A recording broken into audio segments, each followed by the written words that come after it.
السلام علیکم ورحمۃ اللہ وبرکاتہ نحمده ونصلی علی رسولہ الکریم اما بعد۔ آج کا سبق سن لیجئے، سلسلہ وار معراج کا بیان۔ آپ صلی اللہ علیہ وسلم ایک زمین پر اترے، جبریل علیہ السلام نے کہا نماز پڑھیے۔ آپ نے نماز پڑھی۔ آپ صلی اللہ علیہ وسلم نے پوچھا یہ کون سی جگہ ہے؟ جبریل علیہ السلام نے فرمایا آپ نے مدین میں نماز پڑھی ہے، یہ حضرت شعیب علیہ السلام کا گھر تھا۔ وہاں سے پھر یہ فلائٹ روانہ ہوا اور ایک زمین پر پہنچے۔ جبریل علیہ السلام نے کہا حضرت یہاں بھی فلائٹ اترے گی ہماری، یہاں بھی 2 رکعت نماز پڑھنی ہے۔ وہاں پر بھی 2 رکعت نماز پڑھی۔ جبریل امین نے پوچھا حضرت معلوم ہے کہاں نماز پڑھی؟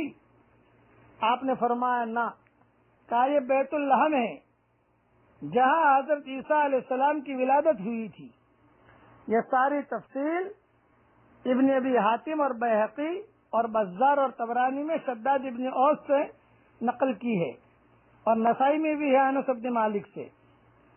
پھر آپ صلی اللہ علیہ وسلم براق پر سوار جا رہے تھے، راستے میں ایک بڑھیا پر گزر ہوا، اس نے نیچے سے آواز دی۔ حضرت جبریل نے کہا تو آگے چلیے، اس کو جواب نہیں دیجیے آپ، یہ بڑی خطرناک اور بڑھیا ہے، بالکل جواب نہ دیجیے۔ آگے بڑھے، ایک بوڑھا نظر آیا، اس نے بھی حضور صلی اللہ علیہ وسلم کو آواز دی نیچے سے۔ حضرت جبریل نے کہا آگے چلیے حضرت، آگے چلیے۔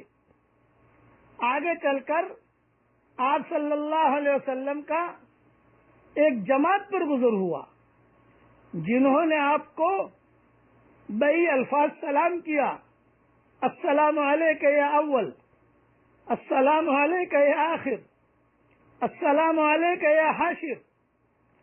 جبریل علیہ السلام نے کہا آپ ان کے سلام کا جواب دے دیجئے۔ تو حضور نے پوچھا وہ بڑھیا کون تھی جو راستے کے کنارے پر کھڑی تھی اور جواب دینے سے تم نے منع کیا؟ تو جبریل علیہ السلام نے کہا وہ بوڑھی عورت جو راستے کے کنارے پر کھڑی تھی وہ دنیا تھی، دنیا کی عمر اتنی تھوڑی باقی رہ گئی ہے جتنی اس عورت کی عمر باقی ہے، اور وہ بوڑھا مرد جو تھا وہ شیطان تھا۔ دونوں کا مقصد آپ کو اپنی طرف مائل کرنا تھا، اس لیے میں نے منع کر دیا کہ اس بڑھیا کو جواب مت دو اور اس بوڑھے کو جواب مت دو۔ اور وہ جماعت جنہوں نے آپ کو سلام کیا وہ حضرت ابراہیم اور حضرت موسیٰ اور حضرت عیسیٰ تھے۔ ابن جریر اور بیہقی نے انس بن مالک سے روایت نقل کی ہے۔ صحیح مسلم شریف میں حضرت انس رضی اللہ تعالیٰ عنہ سے روایت ہے کہ حضور صلی اللہ علیہ وسلم نے فرمایا معراج کی رات میں موسیٰ علیہ السلام پر گزرا، دیکھا کہ قبر میں کھڑے ہوئے نماز پڑھ رہے ہیں۔ اور ابن عباس کی روایت میں ہے کہ حضور صلی اللہ علیہ وسلم نے فرمایا میں نے معراج کی رات میں موسیٰ علیہ السلام اور دجال اور خازن نار یعنی داروغ جہنم کو دیکھا جس کا نام مالک ہے۔ اب یہ روایت بخاری اور مسلم میں عبداللہ ابن عباس سے ہے۔ نیز راستے میں آپ کا ایک ایسی قوم پر گزر ہوا جن کے ناخن تانبے کے تھے اور وہ اپنے چہروں اور سینوں کو ان ناخنوں سے چھیلتے تھے۔ حضور صلی اللہ علیہ وسلم سے حضرت جبریل نے پوچھا حضرت معلوم ہے یہ کون لوگ ہیں؟ آپ نے فرمایا نہیں۔ تو حضرت جبریل نے جواب دیا یہ وہ لوگ ہیں کہ جو آدمیوں کا گوشت کھاتے ہیں، یعنی ان کی غیبت کرتے ہیں اور ان کی عزت کو اچھالتے ہیں، ان کی آبرو پر حرف گیری کرتے ہیں، یہ وہ لوگ ہیں۔ کہ جن کو یہ عذاب ہو رہا ہے. یہ روایت امام احمد نے اور ابو داؤد نے انس بن مالک سے روایت نقل کی ہے.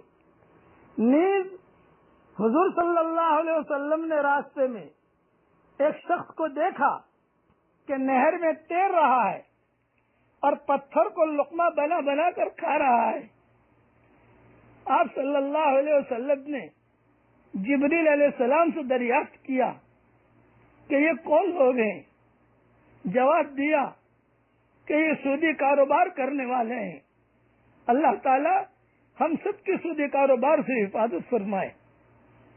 یہ روایت سمرہ ابن جندب سے ہے. نیز آپ کا ایک ایسی قوم پر گزر ہوا جو ایک ہی دن میں اناج دانا ڈالتے ہیں اور ایک ہی دن میں کاٹ بھی لیتے ہیں اور کاٹنے کے بعد کھیتی پھر ویسی ہو جاتی ہے جیسے پہلے تھی. دانا ڈالا, دانا تیار ہوا, کھیتی بھی فصل بھی کاٹی, پھر سے زمین ویسی ہو گئی. آپ نے جبریل امین سے دریافت کیا یہ کیا ماجرا ہے؟ جبریل امین نے کہا کہ یہ لوگ اللہ کی راہ میں جہاد کرنے والے ہیں. ان کی ایک نیکی 700 نیکی سے بھی زیادہ ہو جاتی ہے اور یہ لوگ جو کچھ بھی خرچ کرتے ہیں اللہ تعالیٰ ان کا نعم البدل عطا فرماتا ہے. پھر آپ کا ایک اور قوم پر گزر ہوا جن کے سر پتھروں سے کچلے جا رہے تھے. اگلی تفصیل کل انشاءاللہ عرض کروں گا. آج بھی درود شریف پڑھ لے.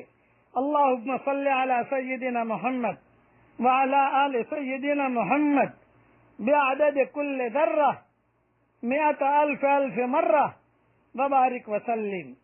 اللہ تعالی ہر مسلمان کی سودی کاروبار کرنے سے پوری پوری حفاظت فرمائے.